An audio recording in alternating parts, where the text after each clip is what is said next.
Il existe un jeûne biblique d'une seule journée, conçu pour briser le silence divin avant le coucher du soleil. Il ne force pas la main de Dieu, mais il force la rupture de la résistance spirituelle qui retarde sa réponse.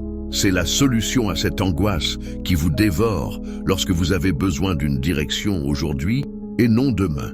Dans ce message, vous apprendrez le protocole biblique pour aligner votre esprit sur l'urgence du ciel et voir Dieu agir. Mes chers amis, permettez-moi d'approfondir ce que nous venons d'évoquer. Il y a une qualité de silence qui est plus assourdissante que n'importe quel bruit. Ce n'est pas le silence paisible d'une matinée de prière. C'est le silence lourd et pesant qui s'installe quand une décision cruciale doit être prise, quand un diagnostic médical est attendu, quand l'harmonie d'un foyer est sur le point de se briser. C'est ce sentiment au milieu de la nuit où le plafond devient un écran sur lequel défilent toutes vos peurs. C'est le nœud à l'estomac en regardant le calendrier, sachant qu'une échéance approche et que vous n'avez toujours pas de réponse. Pas de direction, pas de provision. Vous avez prié, vous avez supplié, vous avez cherché la face de Dieu. Et pourtant, le ciel semble de bronze. Cette sensation de crier dans un univers qui ne répond pas n'est pas un signe de manque de foi. C'est le cri d'un cœur humain qui atteint les limites de son endurance. Le roi David, un homme selon le cœur de Dieu, a connu cette angoisse si profondément qu'il l'a immortalisée dans ses prières. Imaginez ce guerrier, ce roi, seul dans ses appartements, le poids d'une nation sur ses épaules.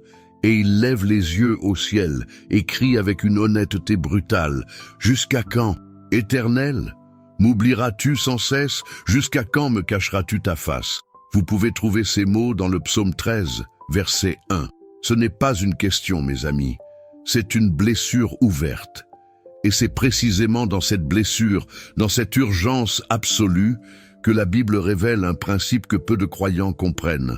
Il existe une différence entre l'attente patiente d'une promesse lointaine et la recherche intense d'une intervention immédiate. Dieu nous a donné un protocole pour les urgences, un moyen non pas de manipuler sa volonté, mais de signaler l'urgence critique de la bataille. C'est un principe de focalisation spirituelle si intense qu'il crée une brèche dans le monde invisible. Il s'agit de montrer au ciel, par une action de foi concentrée, que le statu quo n'est plus une option et que l'aube de demain est trop lointaine. Mais comment passer d'une prière d'attente à une prière d'intervention? Le secret n'est pas dans le volume de notre voix, mais dans l'alignement de notre esprit. Si cette sensation d'attente insupportable a déjà pesé sur votre cœur, montrez votre soutien à ce message et aidez-le à atteindre d'autres personnes qui en ont besoin en cliquant sur le bouton « J'aime ». Votre geste simple permet à cette parole de voyager plus loin. Alors, où trouvons-nous ce protocole divin dans les Écritures? Comment Dieu a-t-il géré par le passé des situations où son peuple avait besoin d'une réponse avant la tombée de la nuit? La réponse est cachée, non pas dans un commandement direct, mais dans les actions désespérées des hommes et des femmes de foi face à une crise imminente. Tournons nos regards vers le livre des Juges. Le chapitre 20 nous dépeint une scène de catastrophe nationale. Les tribus d'Israël sont en guerre civile et elles viennent de subir une défaite humiliante. 22 000 de leurs soldats sont tombés. Le cœur brisé, ils demandent à Dieu s'ils doivent continuer à se battre. Dieu dit oui. Ils repartent au combat et subissent une deuxième défaite dévastatrice. 18 000 hommes de plus sont tués. Imaginez le désespoir. 40 000 morts en 2 jours. Leur foi est ébranlée, leur armée décimée. Ils sont au bord de l'anéantissement. Ils n'ont pas le luxe d'attendre une semaine ou un mois pour une réponse. Ils ont besoin de savoir ce que Dieu veut maintenant. C'est alors qu'ils font quelque chose d'extraordinaire. La Bible nous dit que tout le peuple monta à Béthel et ils pleurèrent et restèrent là devant l'Éternel. Écoutez attentivement ce qui suit. Ils jeûnèrent ce jour-là jusqu'au soir. Nous lisons cela dans le livre des Juges, chapitre 20, verset 26. Ce n'était pas un jeûne programmé, c'était un cri d'urgence, un acte de reddition totale qui disait « Seigneur, nous ne mangerons pas, nous ne bougerons pas, nous ne ferons rien d'autre tant que nous n'aurons pas entendu ta voix. Notre avenir en tant que nation dépend de ta parole avant que ce soleil ne se couche. Et c'est seulement après cet acte de consécration totale et urgente que Dieu leur a donné la stratégie de la victoire pour le jour suivant. En d'autres termes, de façon bien simple, le jeûne de 12 heures est un état d'urgence spirituelle. C'est le moyen biblique de dire à Dieu « Mon attention est à 100% sur toi et mon besoin est si pressant que toutes les autres nécessités de la vie, y compris la nourriture, sont devenues secondaires. » Pensez-y de cette façon. La prière quotidienne, c'est comme envoyer un message important à quelqu'un que vous aimez, en attendant une réponse. Mais ce jeûne d'urgence, c'est comme passer un appel téléphonique critique après un accident et dire « S'il te plaît, ne raccroche pas, j'ai besoin de toi maintenant. Je reste en ligne jusqu'à ce que tu me parles. » C'est cette intensification, cette concentration de toute notre énergie spirituelle qui signale au ciel que la situation a atteint un point de rupture. Cette pratique de la recherche intensifiée n'est pas une simple relique de l'Ancien Testament. C'est un principe de guerre spirituelle que Jésus lui-même a enseigné et validé.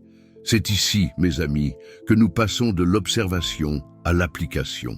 Pensez à la scène poignante que nous trouvons dans l'évangile de Matthieu, au chapitre 17. Jésus descend de la montagne de la Transfiguration et trouve une scène de chaos. Un père désespéré est à genoux, suppliant pour son fils qui est tourmenté par un démon terrible. Et ses disciples, ceux à qui Jésus avait donné l'autorité de chasser les démons, sont là, impuissants. Ils ont essayé, ils ont prié, mais rien ne s'est passé. Ils ont fait face à une défaite publique et humiliante. Plus tard, en privé, ils viennent voir Jésus avec la question qui brûle leurs lèvres. Pourquoi n'avons-nous pas pu le chasser? La réponse de Jésus est l'une des révélations les plus critiques de tout le Nouveau Testament sur la nature de la résistance spirituelle. Après avoir parlé de leur manque de foi, il ajoute une clé stratégique, un principe pour les batailles de niveau supérieur. Selon de nombreux manuscrits anciens, il déclare « Mais cette sorte de démon ne sort que par la prière et par le jeûne. » Arrêtons-nous ici un instant. Jésus ne dit pas que tous les problèmes exigent le jeûne. Il dit qu'il y a une sorte de résistance, un type d'opposition spirituelle si tenace, si enracinée, que nos prières habituelles ne suffisent pas. Elle exige une escalade. Elle demande un niveau de consécration et de focalisation qui démontre à la fois à Dieu et aux puissances des ténèbres que nous sommes engagés dans une guerre totale. Le jeûne, ici, n'est pas un régime, c'est une arme. C'est le signal que nous passons d'une simple escarmouche à un siège total jusqu'à ce que la forteresse ennemie tombe. Permettez-moi de vous poser une question, et je vous demande d'y répondre dans le calme de votre cœur. Quelle est la sorte de démon dans votre vie? Quel est ce problème, cette situation financière bloquée, cette relation brisée, cette angoisse persistante qui semble résister à toutes vos prières habituelles? Jésus nous donne ici la stratégie. Il y a un niveau de percée qui attend de l'autre côté d'un niveau de recherche plus élevé. Si vous décidez aujourd'hui de passer à ce niveau supérieur de recherche, de ne plus tolérer ce qui résiste à Dieu dans votre vie, déclarez-le avec autorité. Écrivez « L'attente est terminée » dans les commentaires comme un sceau prophétique sur votre décision.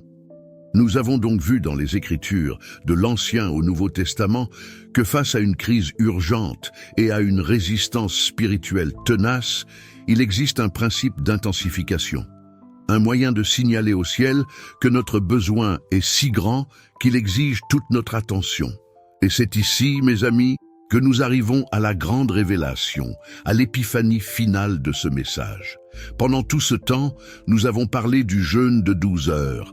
Mais le secret puissant, le véritable moteur de la percée, n'est pas principalement l'acte de s'abstenir de nourriture.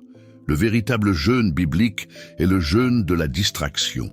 Le pouvoir réside dans la consécration totale de votre attention à Dieu pendant une période définie.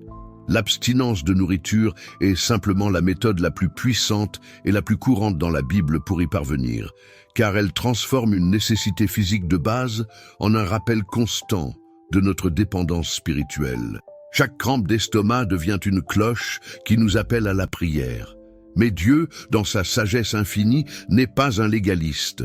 Il regarde au cœur. Et pour ceux d'entre vous qui, pour des raisons de santé légitimes, ne peuvent s'abstenir de nourriture, le principe reste le même et votre percée est tout aussi accessible. Le grand apôtre Paul nous donne la clé lorsqu'il nous exhorte à offrir nos corps en sacrifice vivant. Le sacrifice qui plaît à Dieu est celui qui nous coûte quelque chose. Si vous ne pouvez pas sacrifier un repas, sacrifiez ce qui dévore le plus votre temps et votre esprit. Voici donc l'application pratique. L'appel à l'action pour vous, aujourd'hui. Premièrement, pour ceux qui le peuvent, consacrez les 12 prochaines heures, du lever au coucher du soleil, à Dieu dans un jeûne de nourriture. Buvez de l'eau, mais chaque fois que la faim se fait sentir, ne la voyez pas comme une souffrance, mais comme un signal. Entrez en prière et déclarez « Seigneur, plus que ce pain, j'ai besoin de ta parole ». Deuxièmement, pour ceux qui ne le peuvent pas pour des raisons de santé, choisissez un sacrifice tout aussi puissant. Option 1. Le jeûne des écrans et du bruit. Pendant 12 heures, coupez les réseaux sociaux, les sites d'information, la télévision, la musique profane. Chaque fois que votre main cherchera instinctivement votre téléphone, transformez ce réflexe en une prière. Vous serez stupéfait de voir combien de temps mental vous libérez pour Dieu. Option 2. Le jeûne des paroles négatives. Pendant 12 heures, prenez la décision radicale de ne laisser aucune plainte, aucune critique, aucune parole de doute ou de peur sortir de votre bouche. Forcez-vous à ne prononcer que des paroles de gratitude, de foi et de louange, en accord avec ce que Paul nous enseigne dans Philippiens, chapitre 4, verset 8. C'est l'un des jeûnes les plus difficiles et les plus transformateurs qui soient. Quel que soit votre choix, le principe est validé par la parole de Dieu qui nous dit dans l'Épître aux Romains, chapitre 12, verset 1, « Je vous exhorte donc, frères, par les compassions de Dieu, à offrir vos corps comme un sacrifice vivant, saint, agréable à Dieu, ce qui sera de votre part un culte raisonnable. Quelle sera votre consécration de 12 heures ? Partagez dans les commentaires si ce sera un jeûne de nourriture, de médias ou de paroles négatives pour encourager les autres dans leurs décisions. Mes amis, préparons maintenant nos cœurs pour sceller cette décision par la prière. Père Céleste, au nom de Jésus, nous venons devant toi. Nous reconnaissons que certaines batailles exigent plus de nous. Aujourd'hui, nous choisissons de te consacrer notre attention la plus totale. Pour celui ou celle qui jeûne de nourriture, donne-lui la force. Pour celui ou celle qui jeûne des distractions ou des paroles, donne-lui la discipline.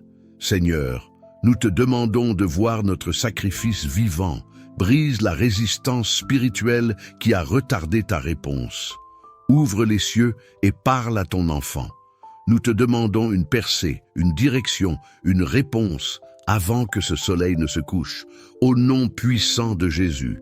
Un amen dans les commentaires et un clic sur le bouton « J'aime » de cette vidéo aideront d'autres âmes à découvrir cette vérité transformatrice.